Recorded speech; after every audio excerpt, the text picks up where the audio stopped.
boost still by the FCC. But anyhow, friends, listen. And this business about being grateful and enjoying our lives to the best of our ability in a crazy ass world. I mean, this is nuts, man. It's so hard for people who are under so much duress. And our level of empathy for ourselves and for others has to go through the roof. I mean, listen, as much as I tell you life's good and all this, I totally get the flip side of that. We all do.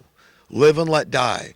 Who is it? Peter Townsend, The Who, with that lyric in that song, I won't get what I'm after until the day I die. We kind of all get that. We really do. And it's innate. It's a godly instinct almost of a defense against the madness, the overwhelming madness that we're all forced from birth to contend with, the unreality, the abject malreality that's been shoved down our throats from birth. I'm telling you, I'm not a radical, but I am logical, and I am reasonable. I am compassionate. Okay, and I say, you know what? If it was God's way, it's glaringly clear that it would be so dramatically, so profoundly different. Our reality, our paradigm, our perception would be so vastly different. It'd be such a huge, enormous departure from this one. I want people to get that through your head. I mean, it's just, please, friends, understand, this place sucks noodles. All right? It really does. It sucks. Christ spelled it out. He went so far as to say, you must hate your life in this world to have eternal life. And then we read a passage like, God so loved the world that he gave his only begotten Son, that whosoever should believe in him shall have eternal life and shall not perish. The world, but what's he talking about? God loved the world. He didn't love worldliness. The world is at enmity with God. It's not his friend. But God's more intelligent than the worldly wise ones that think they're so smart. God's so smart. Not the worldly wise, not the rulers of this world. This is, for all intents and purposes, a satanic spirit. It's against God. It's like a competitor, a nemesis, an enemy. And its interests are opposed to God's interest. So it's very difficult. We're faced with a very intense schism. Our carnal nature, our worldly nature, our human nature is fighting against God. God is calling on all of us to mature individually and collectively. And there's a part of us that just fights tooth and nail against that. That we want to keep our beliefs as they are. This is our comfort zone. And I don't want anything, to upset my cognitive dissonance, okay, my blissful ignorance. And I get it. God gets it. But we got to say, whoa, man, it is different. The way God would have it. This planet is God's. He created it. Therefore, it's his. Rightfully, he created each of us. He loves us all equally. If not, you got to fire a God that's less than perfect. So there's no way you can ever imagine a God that's any better than the one true God. Understand that. And the way he thinks is totally different often from the way we think. The things we call valuable in a worldly, secular definition is totally different from the way he sees stuff. The treasures to God is you. It's me. It's us. The human. It doesn't get any better than that on earth. The souls of men. He wants friends. He wants us to be his servants because we wouldn't have it any other way. And when we realize that, by extension, we start wanting to serve others, and we understand we must serve. We'll go insane. I have to serve. Even if it kills me, I've got to serve. I want to contribute. I need to contribute. I must. You must. We all must. We've got a burning desire to give and give and give. And we can't let anything stop us from that, even if we don't feel appreciated. We've got to keep giving and giving and giving somehow. We have to, for our sanity. We have to feel useful. We have to feel appreciated. We have to be loved. It's the most important thing to the human being, is to be needed, to be wanted, to be appreciated, to be loved. That's it. And these homeless people, you think they're feeling that? They're supposed to go hold down a job and go home to the bushes.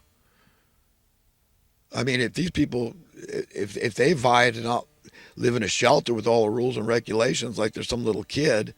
I mean, it's not supposed to be like a prison. You got to depend on charities while we spend $50 billion a year subsidizing housing costs for poor people that can't afford it, which has made the problem get worse.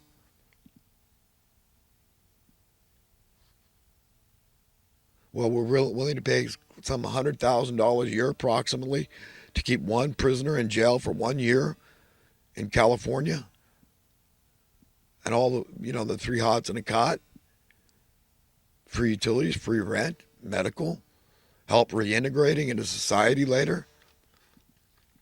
While we're bringing in hordes of immigrants because they're in refugee status,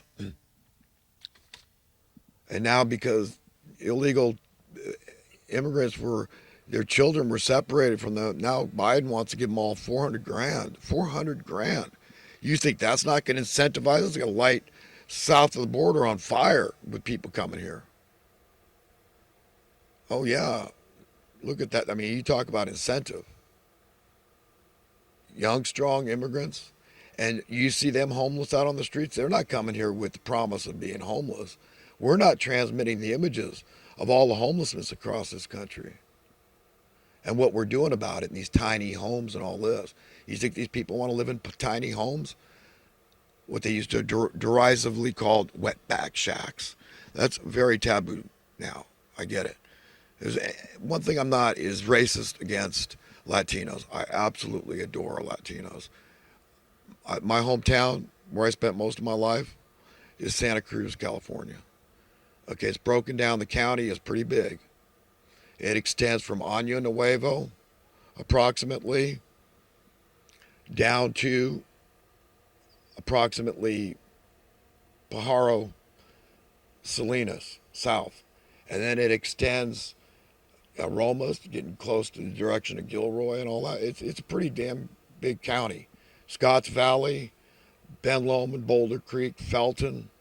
It's a big county. Empire Grade, University of California, Santa Cruz. It's a big county. And my former wife, her grandpa, a Scottish immigrant, lived in a town called Watsonville, big farming town. Big Latino. It's little Mexico down there, basically. And I say that affectionately because I've always found it to be the most pleasant, livable town in the Santa Cruz area for the most part. And I was talking to my wife's grandpa, this Scottish immigrant. He's called Santa Cruz, the city of Santa Cruz, a hellhole. But he said Watsonville he really liked Watsonville. That's where he settled down, where he's living when I met him. Interesting guy. Told me that he had the biggest redwood tree in all of Watsonville. He didn't seem like a liar to me. It was an interesting little factoid, but it's not a small city. I'm sure it's been growing quite a bit too. Just a big, huge farming area. All of it. Even Santa Cruz and parts of north, huge artichokes and Brussels sprouts on the north coast of Santa Cruz. But beautiful area. Everybody should be able to live wherever they want or in a very close proximity. And if we were sharing stuff, friends, there's so much excess already. We don't even need to get busy building more houses. Lack of housing is not the reason there's homelessness. I just want the problem fixed. I'm hurt.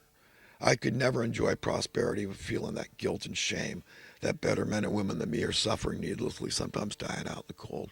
That's why it's always my big push. I see what's happened in this country. My whole life I've watched it go down the tubes.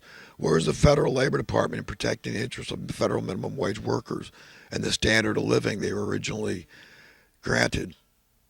You understand? You think this is incompetence, an oversight? Clearly, it's very evil genius deliberation. The Federal Labor Department's been in the pockets of the money printers, and those damn politicians have done it. Watering down our money, putting us in debt, now talking about how they're ever going to pay it off. I mean, could you imagine having a credit card that you never had to pay off? Let somebody else worry about it. Just give me more money. Give me more, raise my credit limit. Just forever. I don't know. We're not going to talk about a plan. There's no due date. Have you ever got a credit card statement where there was no due date? Where's the due date on this national loan debt?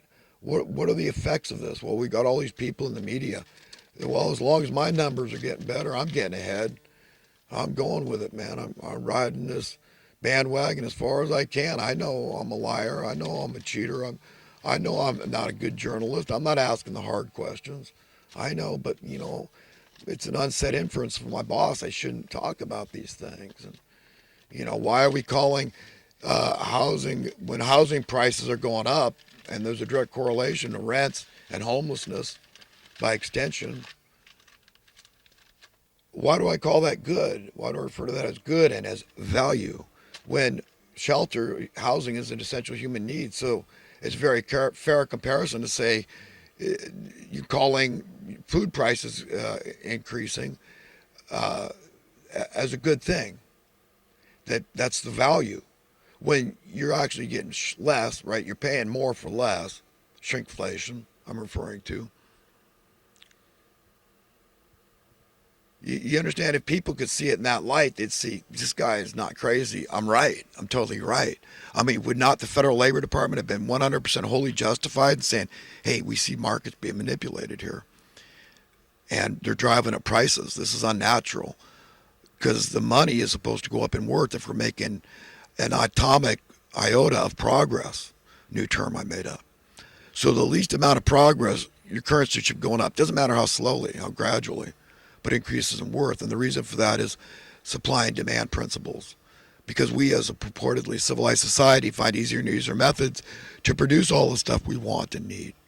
You understand? So we end up with an excess, an abundance of all the things we want and need.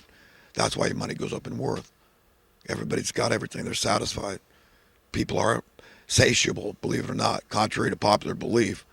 Like I point out that, so many uber wealthy people, if they started trying to give away their wealth to family and friends, to their chagrin, to their embarrassment, and they'd say, wow, their humiliation, these people don't even want it. Hey, I've run across homeless people. I try to slip them $5. Say, no. I was like, whoa. I mean, you could see, even for doing their laundry, they could use it, but, for whatever reason, they turn it down. So when you see somebody in such dire financial straits, a homeless person living on the street, turn down a couple of bucks, it can happen. What people know about money from King Solomon's wisdom, what they learned from watching the news, and they can't hide the fact that so many people win the lottery and they're absolutely miserable. Wealth can bring misery. It can be a snare to the soul. It can screw somebody's mind up. They turn extravagant when they wouldn't have otherwise. What was it Victor Hugo said, that adversity makes men and prosperity makes monsters? Christ talked about these things. Store your treasures in heaven. Those are eternal things. Those are human beings, souls of men. Got to be on the same page as God. We got to share this planet and get along. If we're ever going to be truly happy as a race, as a species, as a family of man, then we're going to please our parents, the grantor of true happiness. And we're going to care about others just like ourselves, which harkens back to the golden rule, treating others the way we want to be treated. And just thanking God that he's a good God, man, and he loves you, and he is all intelligent. And he's the only one we can turn to sometimes. Nobody can understand completely. We're all individuals. We all got our own personal issues, sins that we got to deal with, shortcomings, fallibilities. And we need God. We need God individually. We need him collectively. And that's where we need to turn for the strength, for the wherewithal, to be his friend and to fight this thing, to not be cowards, but to, just say, look, we're coming through. God's will is coming through. It's going to be established on earth, and anybody that tries to fight against it is going down. It's not through violence, but it's like the last chapter in the book of Daniel, chapter 12, where it talks about knowledge. Remember,